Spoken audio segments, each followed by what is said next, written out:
Araw-araw ka bang nabubugnot sa trabahong nakakapagod? Gaya ng mga tindero at tindera sa palengke na maghapong kumakayod. Stress na yarn? Teka muna, huwag magpakalugmok sa stress dahil may epekto yan sa iyong blood pressure. Dok, totoo ba? Dok, totoo ba?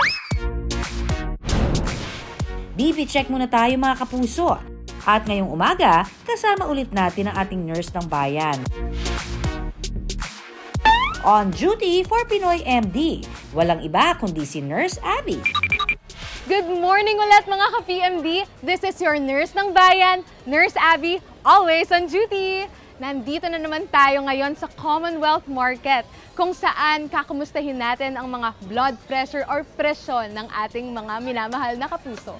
Alam niyo ba mga ka-PMD na ang normal blood pressure ay 120/80 ayon ito sa Philippine Heart Association.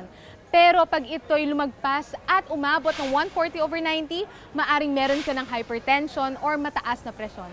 Kaya naman, mag-ingat-ingat at laging mag-monitor ng BP mga kapuso.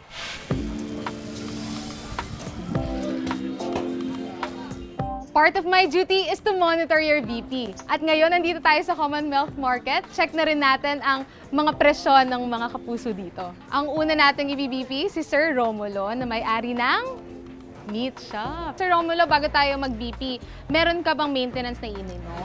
Meron po. Oo, anong maintenance mo?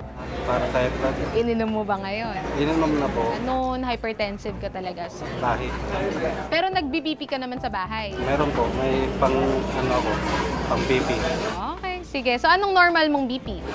120/20. Well, 120. Sure tayo dyan. O, sige, makikita natin yan, ha?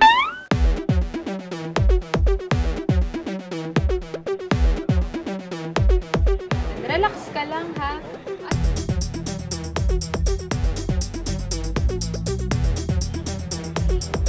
Medyo elevated lang ngayon, no?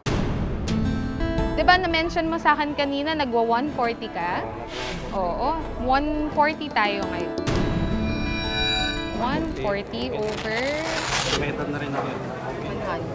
100. Oo, medyo tumaas. Stress ka ba ngayon? Busog kasi ako ngayon. Ay, busog!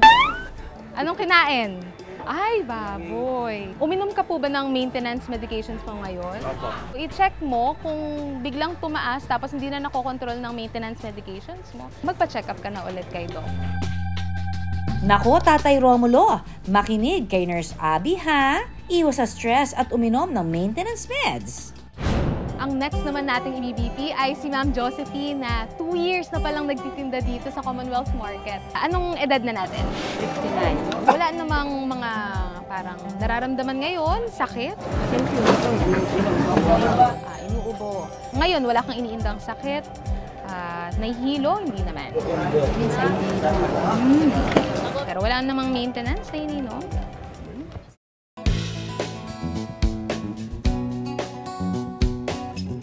Normal naman tayo, ma'am, no? Ang nakuha natin, 100/6. So, maganda yun. Continue lang natin. Pero meron bang times na mas mababa sa 100/6? July ata, nagpa-BP ako. 90/60. Ganyan. Ano yung nararamdaman mo, no? Nahihilo ako. Magandang mababa yung yung presyon mo ngayon, pero wag naman natin mas papababain doon, ha? Kain pa rin tayo ng healthy diet, ma'am, at ibawi natin sa gulay at mag-meat ka naman, ma'am. Kapag bumaba ang BP sa 90/60, pwede nang magka-hypotension ang isang tao. Ilan sa mga sintomas nito ay ang pagsakit ng ulo, pagkahilo, panghihina at nausea. Kaya Nanay Josephine, sundin si Nurse Abby. Siguraduhin may healthy diet at sapat na pahinga para iwas hypotension. Ang next naman nating nakilala dito sa palengke ay si Ma'am Marilu na nagbebenta ng fries, hotdog, mga frozen goods. May history ba tayo ng hypertension, diabetes, high blood? Opo. Nagme-maintenance ka ba, ma'am? Oo, nagme-maintenance ako dati. Dati? Oo, dati. Ngayon hindi na. Naku po, mukhang kailangan mo talagang i-monitor ang kanyang BP, Nurse Abby. 150/100. So, medyo mataas talaga siya. Kailan ka last nagpa-check up? Last month, punta kong center. Ganun ang BP sa akin, 120/80. Ngayon, stress ka, pagod? Ngayon, wala kang tulog? Ayun, wala na. Ayun, wala kang tulog, na stress ka ka. So, maganda ma'am siguro, balik ka kayo. Tapos, check mo kung yun pa rin yung ipe-prescribe niya sa'yo. 2 out of 3 sa mga na-BP ni Nurse Abby, elevated o mataas ang presyon. Kaya ang tanong, bakit nga ba tumataas ang blood pressure? Stress, tapos mga problema. Minsan naman sa init ng panahon. Sabi, pag marami daw kinakain ng kanin.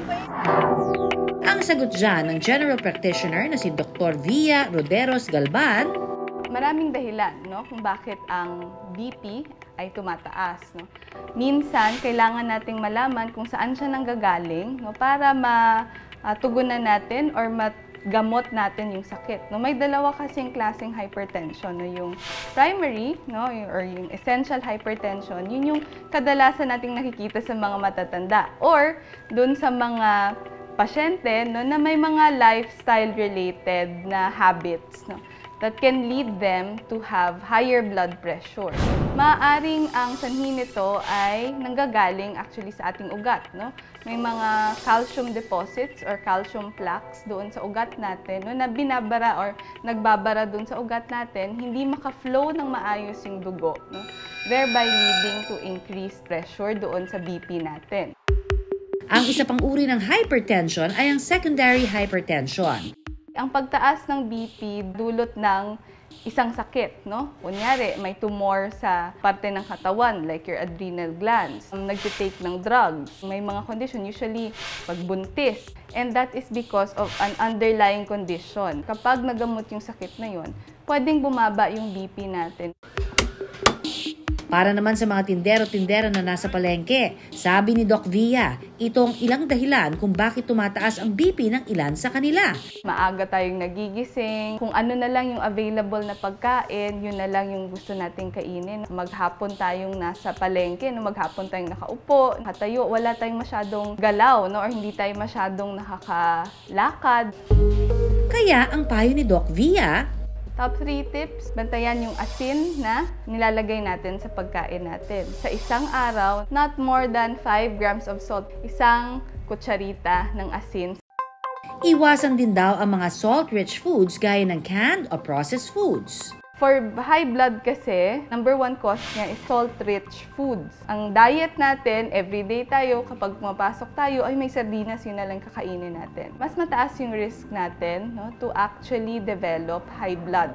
Number 2, dagdagan ang physical activity or yung paggalaw. 30 minutes a day na kahit brisk walking lang or paglalakad lang, or household chores. Iwas po tayo sa smoking. Bawal na bawal po ang paninigarilyo, whether that's vaping or cigarette smoking. Kasi kapag naninigarilyo tayo, no, mas mataas yung chance natin, no, na magkaroon ng hypertension or high blood. Ayan mga kapuso ha, kaya naman laging makinig kay Doc at make sure para ma-maintain natin ng normal BP, laging kumain ng tamang pagkain, healthy diet, wastong tulog, at proper exercise, at iwasan natin ang stress at bisyo, at mag-monitor ng BP.